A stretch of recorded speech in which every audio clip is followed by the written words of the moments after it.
नमस्कार दोस्तों, स्वागत है आप सबका भद्रा आईएएस अकेडमी में। आज का डेट है 8 जुलाई 2023 एंड डेली के करंट अफेयर्स के न्यूज एनालिसिस के डिस्कशन में मैं शुभदीप आप सभी का स्वागत करता हूं। चलिए बढ़ते हैं सबसे पहले आज के न्यूज में। सबसे पहले हम लोग बात करेंगे जो पीपल के बारे में। राइट नाउ जो पीपल न्यूज में था, इंडियन एक्सप्रेस से ये न्यूज लिया गया। सबसे पहले तो देख लेते हैं क्यों न्यूज था। क्योंकि आपको पता है रिसेंटली मणिपुर में क्या क्लैशेस चल रही है between the various communities. Right, उसी को देखते हुए कहा जा रहा है दैट कुछ कुछ जो लीडर्स हैं ये लोग बोल रहे हैं दैट क्यों ना जो पीपल का रीयूनिफिकेशन हो ना। जो पीपल कौन है, कौन सी कम्युनिटी है और इनका रीयूनिफिकेशन के बारे में क्यों बोला जा रहा है, क्या ये लोग अलग अलग है? चलो उसी के बारे में आज की क्लास में हम लोग चर्चा करेंगे। तो जो पीपल अगर देख लीजिएगा दे कंप्राइज ऑफ बहुत सारे ट्राइब्स के पीपल, जिसमें आते हैं चिन, कुकी, मीजो, लूशाई, जोमी और डिफरेंट अदर भी है ट्राइबल कम्युनिटीज, जो क्या आपको सिर्फ इंडिया में ही नहीं बल्कि म्यांमार और बांग्लादेश में भी मिल रहे हैं। और कहा जा रहा है इनको फिर से इकट्ठा होना है ना। सवाल होता है ठीक है, चलो हम तो समझ गए दैट कहीं ना कहीं क्लैशेस चल रही है तो इकट्ठा होने के लिए क्यों बोला जा रहा है। राइट सर, अभी हम लोग देखेंगे। सबसे पहले तो बोला जाता है इनको क्यों इकट्ठा होना, वाई क्यों, क्या इनका कोई कनेक्शन है क्या? ये तो अलग अलग ट्राइब्स के पीपल है। जी हाँ, कुछ कनेक्शन है। ऐसा कहा जाता है दैट इनकी जो हिस्ट्री है ना वो बिल्कुल ही कॉमन है। और साथ ही साथ पास्ट से अगर देख लीजिएगा माइग्रेशन, इनका डेटा, सेटलमेंट या फिर डिफरेंट रीजन में जो सेटलमेंट हुआ, इनफैक्ट इनका फेथ भी अगर देख लीजिएगा एक फेथ से ये लोग सब कोई जुड़े हुए हैं and that is what Christianity. Right, तो इसीलिए कहा जा रहा है दैट अभी ये जो भी हमें देखने को मिल रहा है नीतियन की कम्युनिटी के बीच में, वो चीज जिससे फ्यूचर में ना रिपीट हो, इसीलिए अगर ये कम्युनिटीज के लोग एक साथ आगे जाए, that is we are talking here about जो people, then of course it is a kind of restraint, right? So yeah that is why we are discussing about that. Right, next हम लोग बात करेंगे chatbot for people in mental distress. India का पहला ऐसा chatbot है जिसका नाम है टेलीमानस चैटबॉट। इसको डिजाइन ही इस ऐसे करके किया गया है जिससे ये लोगों से इंगेज हो सके, वैसे लोग जो क्या डिस्ट्रेस में है। एंड ध्यान दीजिएगा दोस्तों, इसको लॉन्च किया गया कहां है? जम्मू एंड कश्मीर में। सो द इनिशिएटिव, ये जो टेलीमानस इनिशिएटिव है ना, चैटबॉट जो है, ये बेसिकली आप जैसे बॉट नहीं होता है, जैसे आप कुछ अगर लिखते हो, जैसे आप कोई वेबसाइट में चले जाओ, राइट, कुछ अगर लिखते हो, बोला hi how I can assist you, तो आप बोलोगे I want to purchase this product, तो ऑटोमेटिकली 2 सेकंड भी नहीं लगेगा आपको आंसर दे देगा, है ना। तो वही है, रोबोट होता है बेसिकली चैटबॉट। राइट, सो यहां पे क्या होगा, ये इसमें क्या होगा, ये राउंड द क्लॉक एक्सेस, आपको 24 घंटा मिलेगा इसका एक्सेस, जिसमें आपको प्रॉपर हेल्थ काउंसलर्स भी मिल सकते हैं, है ना, क्लिनिकल साइकोलॉजिस्ट एंड कंसल्टेंट्स भी मिलेंगे। राइट, देखो बॉट मतलब कि 100% भी बॉट नहीं है। जैसे आपको एक पर्टिकुलर, जैसे आप कोई कस्टमर केयर को फोन करते हो, है ना, जियो कस्टमर केयर, तो एक बॉट बोलता है ना पहले आपको अगर ये प्रॉब्लम है तो 1 नंबर दबाइए, दो वो प्रॉब्लम है तो 2 नंबर दबाइए, आप 2 नंबर दबाते हो, फिर पूछता है ना आपको अगर कस्टमर केयर से बात करनी है तो 9 या फिर हैश दबाइए, ऐसे बोलता है ना। वैसे ही शायद ऐसे यहां पर भी कुछ होगा जहां पर फाइनली अगर आपको हेल्थ काउंसलर से अगर बात करनी होगी तो फाइनली बहुत समय आप बोलेगा वो दैट हाँ चलो you can probably kiss I mean click you know कुछ पर्टिकुलर डिजिट्स या फिर नंबर बोला जाएगा जहां पर they will be directly in contact with you. Right, तो ये कहां पर लॉन्च हुआ है इसका? जम्मू कश्मीर हेल्थ कॉन्क्लेव में on mental health and non communication disease में, under the ministry of health and family welfare. Right, तो ये जो टेलीमानस सिस्टम है जो कि चैटबॉट है, ये एक 2 टायर सिस्टम में लॉन्च हो रहा है जिसमें 2 टायर है, टायर 1 टायर 2। टायर 1 कंप्राइज करता है स्टेट टेलीमानस सेल का, जो क्या इंक्लूड करते हैं ट्रेन्ड काउंसलर्स और मेंटल हेल्थ स्पेशलिस्ट, और टायर 2 जो है वो कंप्राइज करते हैं specialist at the district mental health programme या फिर medical college resource for physical consultations and E Sanjeevani for audio visual consultations. Next हम लोग बात करेंगे फार्मर्स डिस्ट्रेस इंडेक्स के बारे में। राइट, बहुत ही ज्यादा इंपॉर्टेंट न्यूज है। Central research institute for dryland agriculture CRIDA India में डेवलप किया एक यूनिक अर्ली वार्निंग सिस्टम जिसको बोला जा रहा है फार्मर्स डिस्ट्रेस इंडेक्स। ना सवाल होता है इसका सिग्निफिकेंस क्या है? देखो सिग्निफिकेंस अगर बोला जाए तो yes, the purpose of this index is to minimise agrarian distress. पहली बात तो पर्पस जो है वो एग्रीकल्चर के डिस्ट्रेस को मिनिमाइज से कम करना है, और साथ ही साथ इंक्लूडिंग क्रॉप लॉस। मतलब क्या होता है ना दैट देखो हम लोग क्या करते हैं, डिस्ट्रेस क्यों होता है? क्रॉप लॉसेस के कारण इनकम शॉक्स के कारण। तो यही सब चीजें जो है अल्टीमेटली डिक्रीज किया जाएगा, ऐसा कहा जा रहा है, through this farmers distress index. In fact ये इंडेक्स का मेथोडोलॉजी ही ऐसा है जो कि इन्वॉल्व करता है लोकल न्यूज़पेपर को मॉनिटर करना, न्यूज प्लेटफॉर्म्स को मॉनिटर करना, social media for report of distress followed by telephonic interviews भी लिया जाएगा with small and marginal farmers, जिससे पता किया जाएगा that earlier sign of distress, what are the earlier sign of distress. For example, अगर फोन करके कोई किसानों को पूछा गया दैट आपके वहां पर पानी का फ्लो कैसा हो रहा है, ओवरऑल आपके रीजन में बारिश कैसे हो रही है, अगर वो खुश नहीं है ना, अगर सोचो खुश, हाँ बहुत बारिश हो रही है, तब तो डिस्ट्रेस का इंडेक्स थोड़ा कम है, राइट। बट अगर वो खुश नहीं है तो probably that is a sign that yes उस रीजन में फार्मर्स डिस्ट्रेस फील कर रहे होंगे। ये इंडेक्स कहीं ना कहीं अलाउ करेगा for the targeted intervention such as focusing on improving women health if the distress is gender biased as well, right. अगर वो जेंडर बायस्ड है तो यस उसमें वुमेन हेल्थ को भी फोकस दिया जाएगा। नेक्स्ट हम लोग बात करेंगे नए मीथेन सोर्सेस के बारे में। नाउ मीथेन सोर्सेस किस चीज, कहां से मीथेन का रिलीज हो रहा है, जो कि हम लोग यहां पर डिस्कस कर रहे हैं। देखो दोस्तों, यहां पर जो बात की जा रही है मीथेन सोर्सेस के बारे में, तो यहां पे बोला जा रहा है क्लाइमेट चेंज कहीं ना कहीं अगर देख लोगे वो ग्राउंड वाटर स्प्रिंग्स से जो है मीथेन को बहुत ज्यादा रिलीज कर रहा है, ऐसा कहा जा रहा है। इनफैक्ट अगर देख लीजिएगा, ये है नॉर्वे, स्वीडन, फिनलैंड, राइट। अब नॉर्वे, स्वीडन, फिनलैंड के ऊपर में अगर देख लीजिएगा, ये है आर्कटिक में स्वालबार्ड आइलैंड, राइट। और स्वालबार्ड आइलैंड में अगर देख लीजिएगा, यस वहीं पर ग्राउंड वाटर स्प्रिंग्स है, और ग्राउंड वाटर स्प्रिंग से अल्टीमेटली कहा जा रहा है दैट इट इज एमिटिंग रफली around 2000 ton of methane annually, जो क्या नॉर्वे के कंपैरिजन अगर देख लीजिएगा 10% ऑफ नॉर्वे का मीथेन एमिशंस ये काउंट होता है। तो जो क्या बहुत एक बड़ा अमाउंट ऑफ मीथेन एमिशंस है जो कि हमें देखने को मिल रहा है। और मीथेन अगर देख लीजिएगा, yes it is a potent greenhouse gas, right.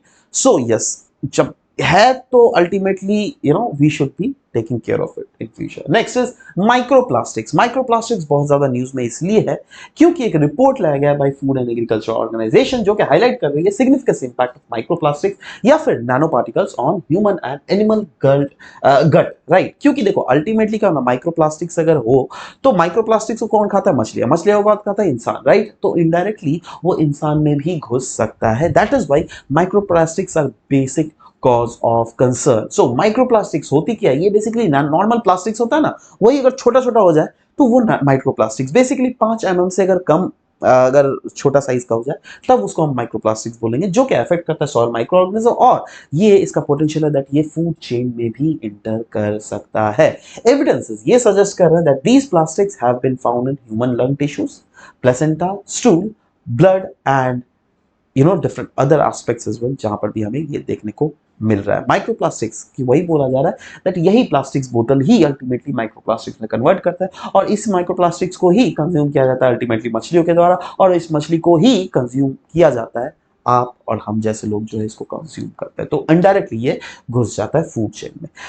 Microplastics की अगर बात करें, ये वैसे प्लास्टिक्स होते हैं which are less than 5 mm in diameter, right. And ये भी दो टाइप के होते हैं, एक होता है प्राइमरी माइक्रोप्लास्टिक्स, एक होता है सेकेंडरी माइक्रोप्लास्टिक्स। प्राइमरी माइक्रोप्लास्टिक की बात करें तो ये टाइनी पार्टिकल्स होता है जो क्या डिजाइन किया जाता है फॉर कमर्शियल यूज और microfibre shed from clothing and other textiles, जैसे माइक्रोबीड्स जो क्या पर्सनल केयर प्रोडक्ट जैसे क्रीम व्रीम लगाते हो तो उसके लिए जो यूज किया जाता है, those things are primary microplastics. वैसे ही सेकेंडरी माइक्रोप्लास्टिक्स की अगर बात करें तो ये जो है लार्जर जो प्लास्टिक्स होते हैं, जैसे प्लास्टिक बोतल अगर आपने फेंक दिया, वो अगर धीरे धीरे टूट टूट कर या फिर डिग्रेड कर करके छोटा साइज के हो गया तो कहलाएगा सेकेंडरी माइक्रोप्लास्टिक्स। आशा करता हूं ये चीजें समझ में आएंगी। नेक्स्ट हम लोग बात करेंगे नेशनल ग्रीन ट्राइब्यूनल को लेकर। क्यों न्यूज में था, क्योंकि नेशनल ग्रीन ट्राइब्यूनल ने फाइन लगाया है रफली अराउंड 80,000 करोड़ ऑन स्टेट्स, क्योंकि वो प्रॉपरली गार्बेजेस एंड सीवेजेस को डिस्पोज ऑफ नहीं कर पा रहे। तो नेशनल ग्रीन ट्राइब्यूनल के बारे में ही हम लोग देख लेते हैं ये है क्या ऑर्गेनाइजेशन। इस ऑर्गेनाइजेशन को एस्टेब्लिश किया गया था 2010 में, 2010 में, और ये नेशनल ग्रीन ट्राइब्यूनल जो है ये एक स्टैट्यूटरी बॉडी है under the national green tribunal act of 2010, जिसका ऑब्जेक्टिव क्या क्या है, उसका ऑब्जेक्टिव है for the effective and expeditious disposal of cases जो क्या रिलेट करते थे environmental protection and conservation of forest and other natural resources. इसका हेडक्वार्टर कहीं ना कहीं दिल्ली में है, एंड यस, इसके रीजनल ऑफिसेज भी अलग अलग जगह है हमारे देश में, जैसे भोपाल में है, पुणे में है, कोलकाता और चेन्नई में है। ये एक स्पेशलाइज्ड बॉडी है जिसको इक्विप ही किया गया है विद द नेसेसरी एक्सपर्टाइज, जिससे वो आराम से हैंडल कर सके कोई भी अगर इन्वायरमेंटल डिस्प्यूट्स हमारे देश में हो रहा है उनको। और साथ ही साथ ट्राइब्यूनल क्लियरली बोल दिया गया, it is not bound by the procedure laid down by CrPC. No, code of criminal procedures के थ्रू जो प्रोसीजर्स लिखा हुआ है, no, this court is not bound by that. Rather, they will do the justice in the name of natural justice. They will follow the principles of natural justice. और इसके benefits क्या क्या है? Yes. Tribunal जो है एक dedicated jurisdiction है in the environmental matters, और ये प्रोवाइड करेगी स्पीडी इन्वायरमेंटल जस्टिस और हेल्प करेगी reduce the burden of litigation in higher courts as well.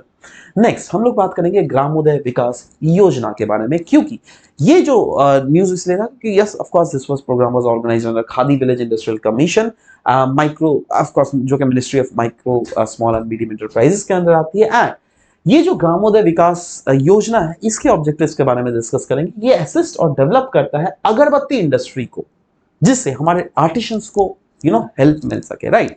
किस मिनिस्ट्री के अंदर? जैसे पहले ही बोला, ministry of micro small and medium enterprise के अंदर। और इसका प्रोग्राम का एम ही है टू स्टैब्लिश ऐसे प्रोडक्शन ऑफ अगरबत्ती वाले सेंटर्स जिससे क्या एक सस्टेनेबली इंप्लॉयमेंट प्रोवाइड किया जाए हमारे लार्जर सेक्शंस, वैसे आर्टिशंस जो क्या इस प्रोफेशन से इंक्लूडेड होता है, राइट। तो ये कौन होता है? वैसे ही होता है ना जो कि ट्रेडिशनल आर्टिशंस होते हैं यूजुअली।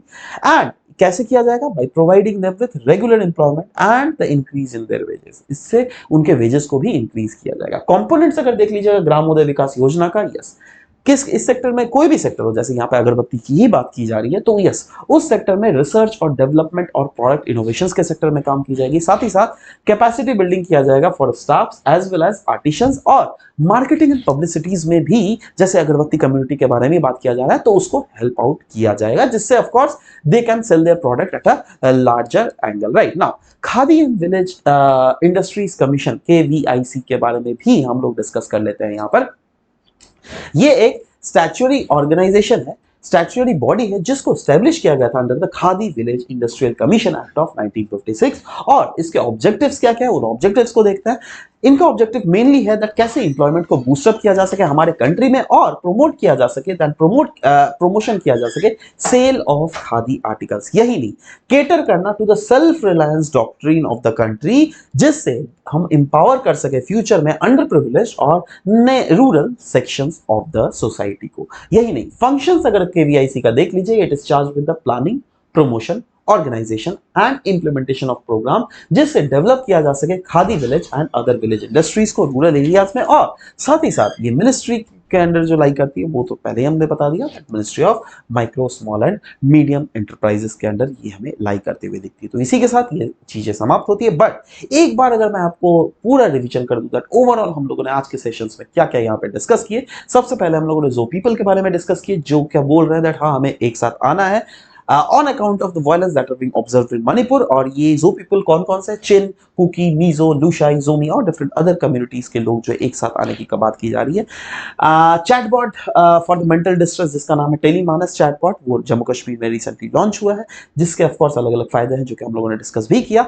नेक्स्ट हम लोगों ने बात किया फार्मर्स डिस्ट्रेस इंडेक्स, जो कि central research institute for dryland agriculture के द्वारा डेवलप किया गया ये अर्ली वार्निंग सिस्टम, जिससे फार्मर्स का डिस्ट्रेस को अल्टीमेटली पता किया जा सके। एंड उसके बाद हम लोगों ने न्यू मीथेन सोर्सेस के बारे में डिस्कस किया दैट अल्टीमेटली इस पालवाड़ वाले रीजन में भी जो है एक मीथेन का सोर्स है जो कि हमें बाहर में आते हुए देख रहा है, और क्योंकि methane important green house gas है तो yes it is a cause of concern for us. Next हम लोगों ने बात किया माइक्रोप्लास्टिक्स के बारे में, दैट माइक्रोप्लास्टिक्स कैसे हमारे फूड चेन में भी नुकसान कर सकती है। एंड हम लोगों ने डिस्कस भी किया माइक्रोप्लास्टिक्स वैसे प्लास्टिक्स होते हैं जो कि जिनका साइज जो है 5 mm डायमीटर से कम होता है, जिसमें प्राइमरी माइक्रोप्लास्टिक्स होता है, सेकेंडरी माइक्रोप्लास्टिक्स होता है। प्राइमरी जो कि हम लोग वो जो क्रीम व्रीम लगाते हैं ना उसमें प्राइमरी माइक्रोप्लास्टिक्स होता है। सेकेंडरी माइक्रोप्लास्टिक्स वो होता है जैसे बोतल अगर या फिर कोई अगर प्लास्टिक्स आपने फेंक दिया तो वो अगर धीरे धीरे टूट के अगर 5 mm के कम हो जाए तो we will be counting it under the secondary microplastics. Next हम लोगों ने green tribunal, national green tribunal के बारे में बात किया, जहाँ पर हम लोगों ने वेरियस इसके एस्पेक्ट डिस्कस किए दैट ये एक्चुअली में है क्या, किस प्रिंसिपल के अंडर ये